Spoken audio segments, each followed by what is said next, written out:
Welcome to our channel. While Zelle is primarily designed for person-to-person transfers, understanding its use for transactions is important. Step 1. Download the Zelle app from your device's app store or access Zelle through your bank's mobile banking app. Step 2. Sign up for Zelle by entering your email address or US mobile phone number and linking your bank account. Step 3. Verify your enrollment by entering the code sent to your email or phone.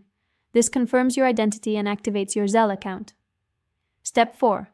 Note that Zelle is designed for sending money to individuals, not for direct in-store purchases like a debit card. Most retailers don't accept Zelle at checkout. Step 5. If you need to reimburse someone for an in-store purchase they made on your behalf, use Zelle to send them money by entering their email or phone number. Step 6.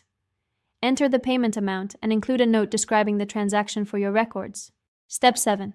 Review the payment details carefully and confirm the transfer. Funds typically arrive within minutes. Step 8. For actual in-store shopping, consider using your debit card, credit card, or mobile payment apps that are accepted by retailers. Remember that Zelle works best for splitting bills and sending money to people you know. Don't forget to like this video and subscribe to our channel.